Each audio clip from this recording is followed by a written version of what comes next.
All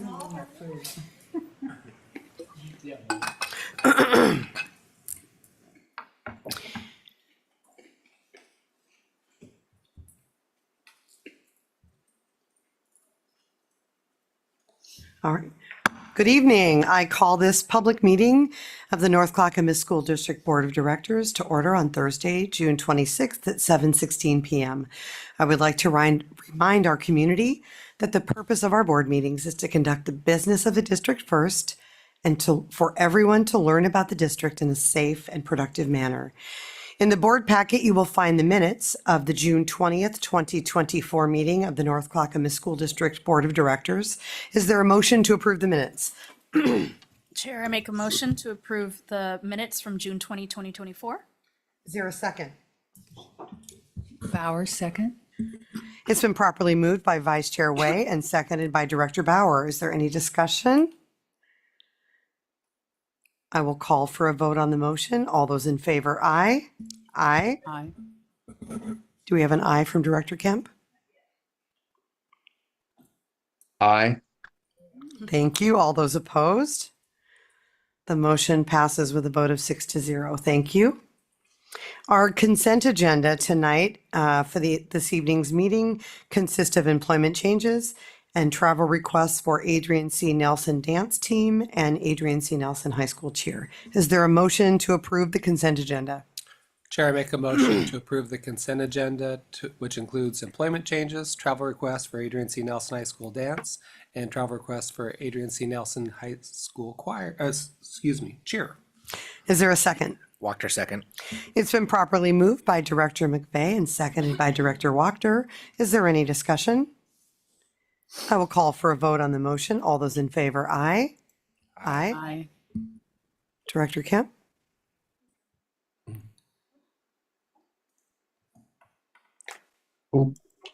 Aye. All those opposed? The motion passes with a vote of 6-0. Thank you. Next on the agenda is board policy development. I welcome Chief of Staff Tiffany Shireman.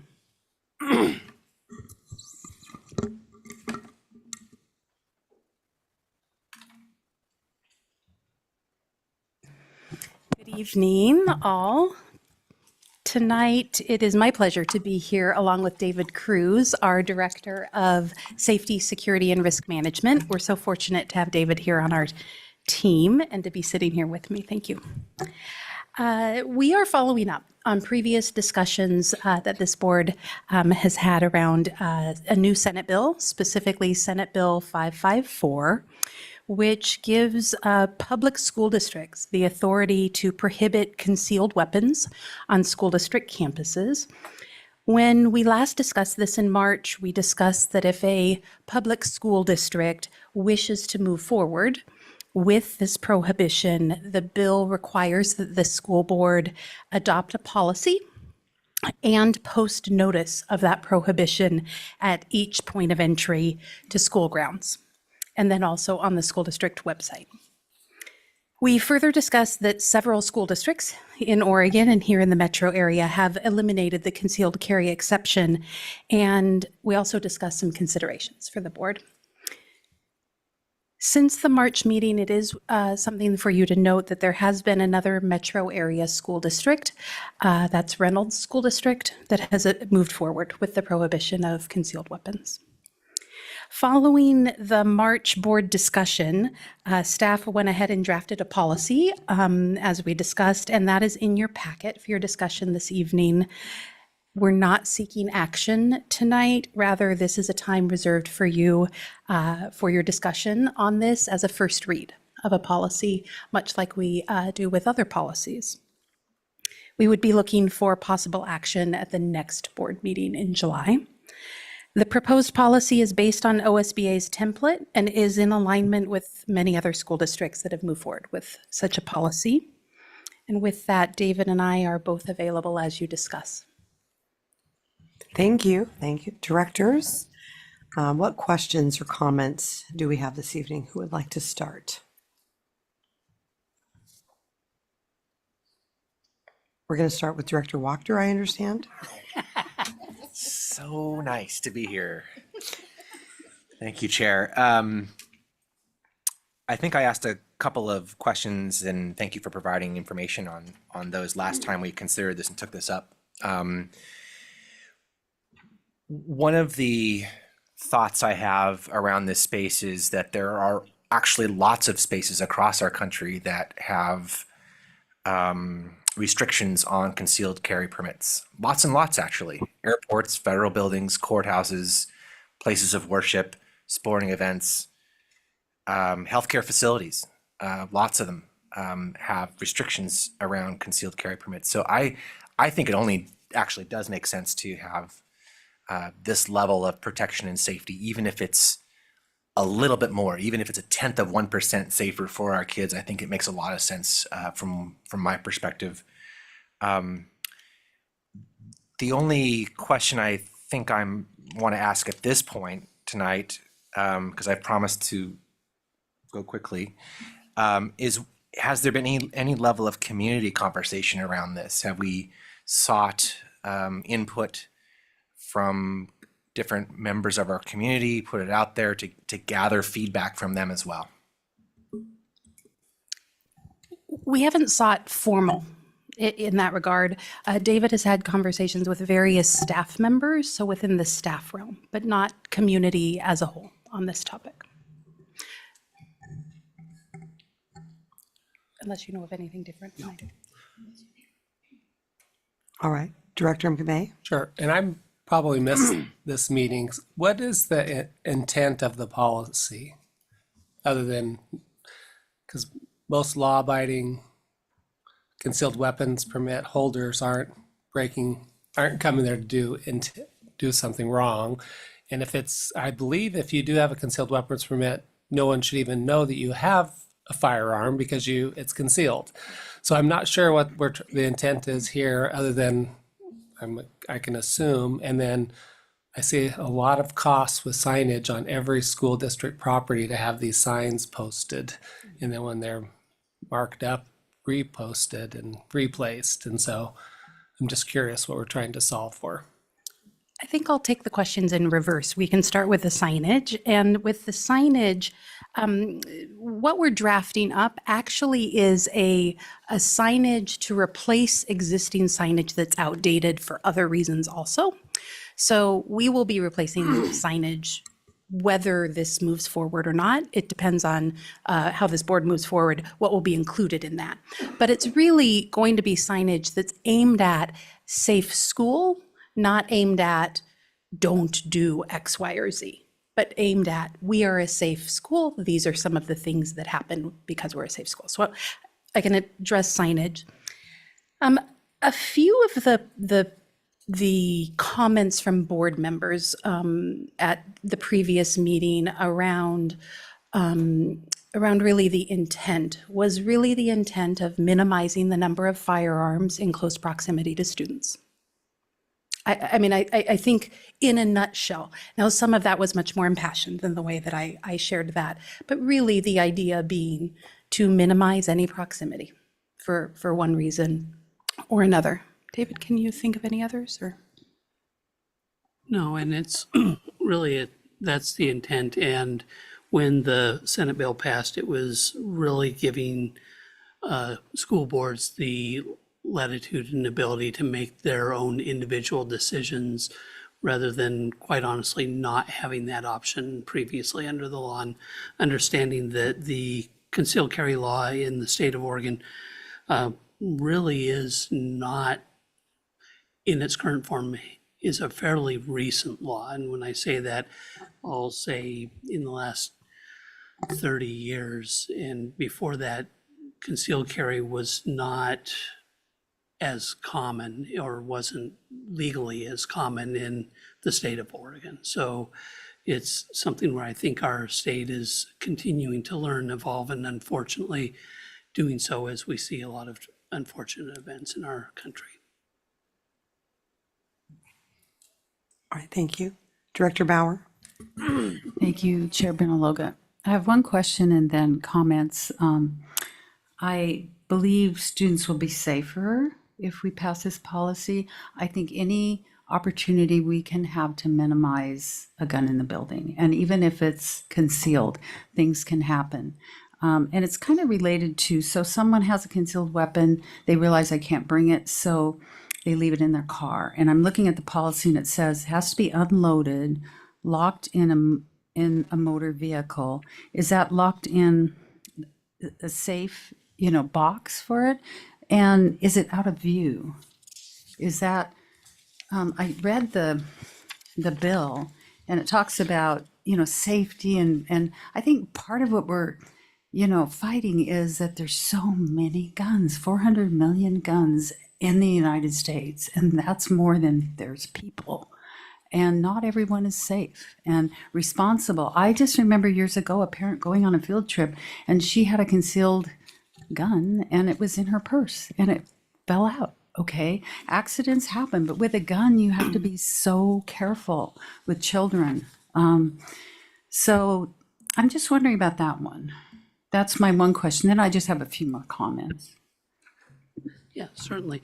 And I can share that when you read the ORS and it's 166-370 sub J, large letter B, it does state, to your point, that they're to be in the locked vehicle and know. unloaded. Unfortunately, it does not prescribe the requirement to be utilizing a lockbox or safe device or a trigger lock or anything of that nature on it. And to your point, nor does it say that it needs to be out of plain sight. Okay. And again, I feel that those are some Yeah. shortcomings if Yeah, if maybe our out law of is the going to bill. have that. But to your point, that's what the law says. Now, as a member of the community, I would certainly hope that, much like any other personal belonging, I'm not going to leave my phone or my laptop on the passenger seat of my car for fear of it being would broken hope, into. So yeah. I would hope that anybody that does store it in their vehicle does so properly, but that is what how the law reads. And I know, being out there attending some of the PTAs and some young parents are very concerned about guns in school and accidents and things happening. And every time we have a lockdown, a lockout, that's traumatic, So anything we can do to make people feel safer and not have those incidents is, I want to be on the cautionary side. And I do think it's important that you mentioned of the large school districts, there's not many left that haven't passed it, but also in your information was that there's many small districts that have passed this in rural Oregon, many of them. I could name them, but they're in our notes. Then I guess in closing, I just want to say schools will be safer, haven from violence. It touches many Americans. And when you think every day 8 children and teens are unintentionally injured or killed due to an unlocked or unsupervised gun, and I just want to minimize that, it's, you don't get a second chance with a gun. So I do support this policy. Thank you. Director Way? Thank you. I really appreciate the engagement and the discussion tonight of this policy. I think I just have a question, and that is in the proposed policy that is in our attachment. Sorry, my screen froze. I'm trying to, okay, KDA. And there's, a section where it just says, any person violating or threatening to violate the above rules, as determined by the district, may be issued a trespass citation, ejected from the premises, and referred to law enforcement officials. And then there's sort of a footnote of, I guess, the actions to take. I am hopeful that other, districts have passed this, as Director Bauer mentioned, larger districts similar to our size, also smaller rural districts. I'm just curious, if the policy that we see here, is that clear enough so that when we are enforcing this, there isn't any confusion in terms of, what it is that we're enforcing to folks who are carrying. Sure. I can answer from a policy standpoint, and David may be able to answer from a practical how that would play out. This policy is nestled as KDA under KD and also works together with KK. So visitors to district facilities, there's wording there about what happens if we need to trespass somebody and how we move forward with doing that. It also works together with KD, which is about public comment on public conduct on district property. So the three policies do work together there around how we would trespass someone, et cetera, from a policy standpoint. But practically, maybe David could address what that would look like. And again, the two pieces, and just to tag along, reading that sentence you were reading, and note that we're also indicating that there's a requirement to refer to law enforcement officials. And that does go back to the fact that under the ORS, if the person is found guilty of concealed carrying on our premises when we properly implement this policy, that it is then a Class A misdemeanor. So there's not just the ramification of potentially being trespassed, but the potential of the criminal charge as well. Thank you. That said, getting to your point, when we look at the signage that we would be proposing and the language as required on our website, it would be very clear in the language and in stating what we are indicating as far as no weapons allowed on campus, and that includes by policy concealed carry, and it's essentially the eliminating of an exemption. And we would indicate in our language on the signage that would be posted that exemption is not relevant in our facilities. Okay, thank you. That makes it very clear for me. Can I ask a clarifying question? So we would be required to notify law enforcement? We would be, yeah. Because that's a little concerning for me. If I'm coming from a school district that doesn't have this policy, I'm hauling in lawn chairs for a 9-year-old soccer game. I'm not multiple entrances coming in the field. I'm a law-abiding, concealed carrying person. Didn't see the signage. I'm going to be convicted of a misdemeanor when Sandy School District doesn't have this policy, and I'm just there to watch my 9-year-old nephew play ball. I can't speak to whether or not you would be convicted. Well, Obviously, that's not our intent, but again, similar to our existing policies, if we have the policy in place, we and our employees have an obligation to report to law enforcement. And so that's our obligation if we become aware or have the understanding that somebody has a firearm on. and that's what makes me a little nervous here. Airports all have the same rules. Courthouses all have the same rules. We're uncharted here when we have episodic rules among school districts, and that's concerning for those law-abiding citizens, I guess, that are going to miss a sign. Thank you, Director McVeigh. Director Kemp? He's online. Oh, hang on. Okay, there we go. Yeah, one comment or a couple comments I wanted to make. I shared some information earlier in the year with board members, and I may be wrong, but I thought it clearly, the law states that if a firearm, concealed carry weapons holder has to leave a firearm in a car, it should be left out of clear view from people outside the vehicle. I don't know if there's, potential for being charged or something, but that was my understanding of the law. And I would think as a responsible gun owner, you would simply do that anyways. Otherwise, you're just inviting theft. But the other thing we heard, or you may have heard the other day, is, the Surgeon General for the United States mentioned that gun violence is now the leading cause of death of children in this country.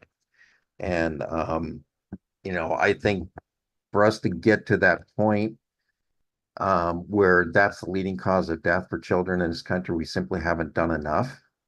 And I think, granted, and I agree with some of the folks that made comments, most concealed weapons permit holders are law-abiding citizens and, generally don't commit crimes. But the laws in Oregon to obtain a concealed handgun license is a very low bar.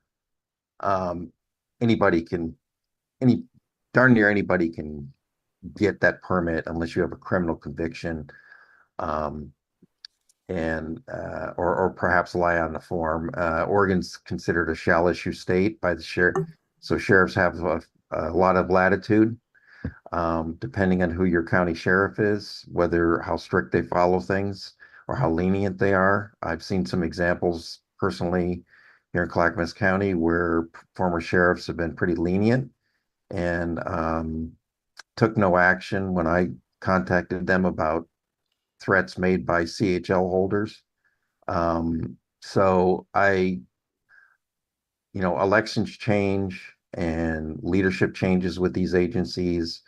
I just personally think it's our obligation to the students and staff of the school district to do all we can with Oregon law to keep firearms out of schools.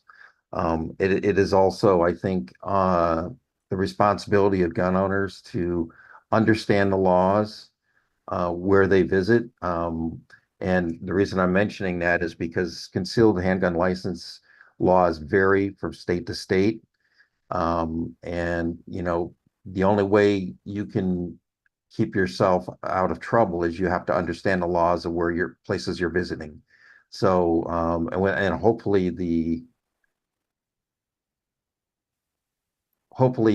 there will be a better education program, maybe by the district, and we can get that news out there to everyone, and other districts would echo those similar policies as a reminder to people.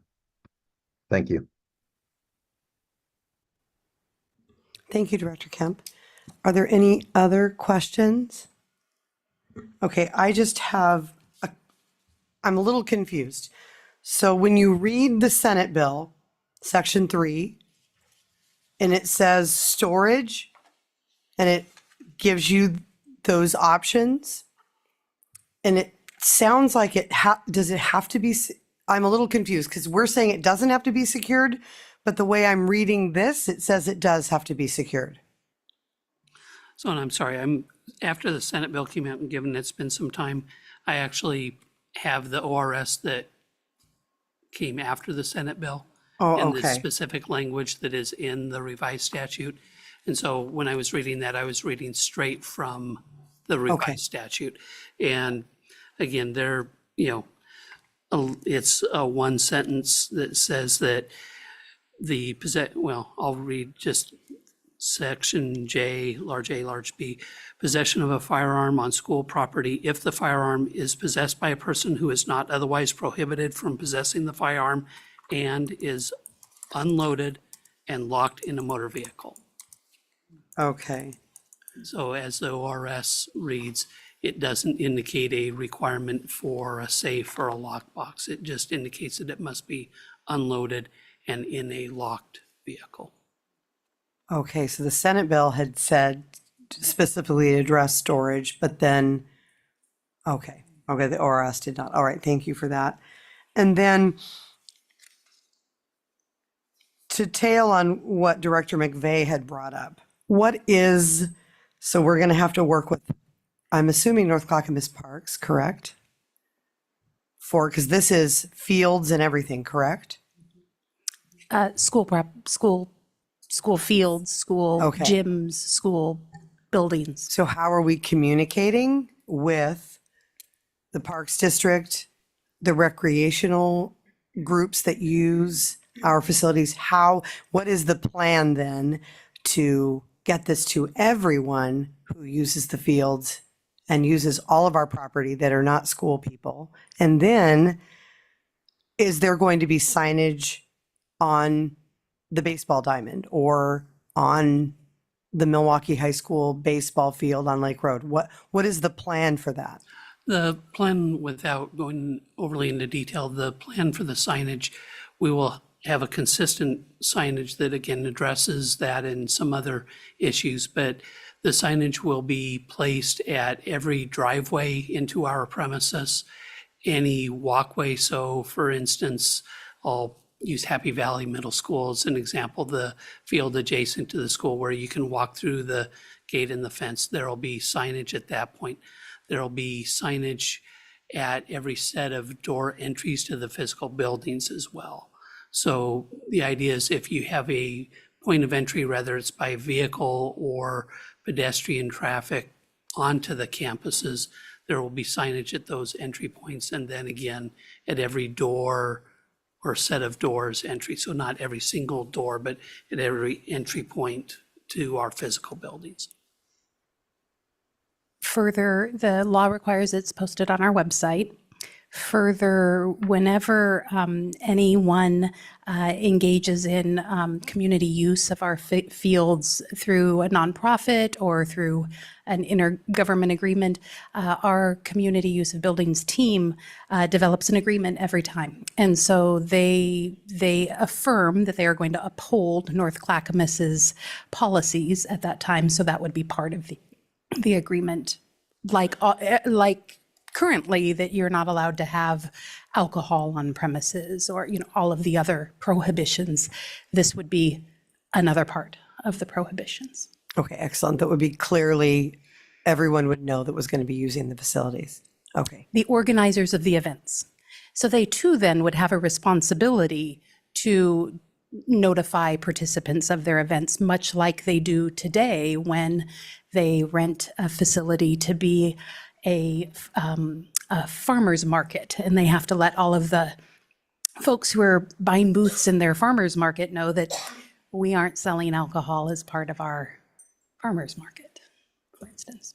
All right, thank you. Thank you. Does anyone, Director McVeigh? With every policy, there's unintended consequences. And so the policy is posted at normal entries. And we all know there's various ways to get into our facilities.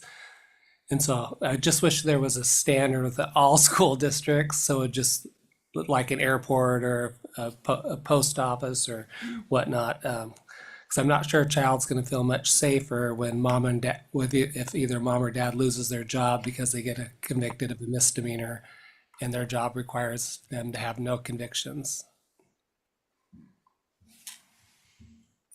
All right, thank you. Are there any further questions or comments? Director Wachter? I really appreciate where Director McVeigh is going here and the thought process. I just want to give some space for that and hold it out a little bit and wonder if there isn't some value in some consultation with the sheriff's office or with the city of Milwaukee Police or Happy Valley, just to sort of understand how they would interpret a scenario like you're describing, because that's the last thing we want is for parents to be mandatorily charged with a Class A misdemeanor and lose an opportunity to work. That's not a great idea. So I think that those law enforcement agencies probably have discretion, but I'd love to hear that from them. Thank you, Director Wachter. Yes, Vice Chair Way? Yes, I just sort of piggyback on that. I mean, I think my questions are really around, the implementation and the enforcement of this policy. Just going back to some of the other larger size school districts like ours who have rolled this out, implemented, just if they're collecting any type of data around, since they've rolled this out, how is community students, are they feeling safer? I'd hope so, because I do think overall this is a good policy and a good direction for us, but it always helps to know what other peer districts are doing and also the impact of what they have passed, if it has been positive or unintended. So if we have that data, that would be great if we can also take a look at that. Yeah, and I can share, I reached out to some different districts in follow-up after our last discussion. And what I've learned is actually the two largest districts in the state, both have adopted this, as you know, from our previous notes and discussion. And they do have the postings at each of their buildings. There's quite a few other districts that while they've adopted the policy, they are still in the process of going through getting the signage up. And so several of the districts I've spoken to recently have the policy in place, but don't have the signage for the enforcement piece, quite honestly, as of yet. So it is something, again, I think we've noticed and seen that a lot of the districts that are adopting, it's been a recent adoption and we haven't seen a lot of time pass. That said, one of the larger districts that I did visit with, quite honestly indicated that while there was a lot of community concern at the time of adoption and a lot of discussion and vocal concerns, that once it was adopted, they have not, it's been a non-issue. And again, it's Director McVeigh's point, if somebody's properly concealed carrying, we don't know, right? And so if whether it's an issue or not, it's, I guess I would say, the concern of whether or not there's folks that want to push or challenge us on it. Other districts that have fully implemented have not seen that push or challenge from those particular groups. Thank you. Is there any other question or comment? All right, thank you. I appreciate the thoughtful discussion and, of course, the work on putting the policy together. I do believe that all of us are here in the name of safety and the safety of our students and our school grounds. And so I appreciate the robust discussion and the thoughtful questions from our board directors. Thank you, Chair. I have two notes here to ensure we follow up on around clear view and law and just make sure that there's nothing escaping us here. And then the other around discretion regarding charging and a police department's action in that time. And we'll find a way to get that information back to you and then bring this back at a future board meeting. All right, thank you. So I do believe we have, thank you so much, both of you. I do believe we are at the end of our evening together, and I want to leave you with a quote from John Mayer, singer-songwriter, to get our summer started, that because a little bit of summer is what the whole year is all about. So enjoy your summer. We will see you in a few weeks, and thank you so much. It is now 7:48 p.m., and this public meeting of the North Clackamas School District Board of Directors is adjourned. Have a wonderful evening.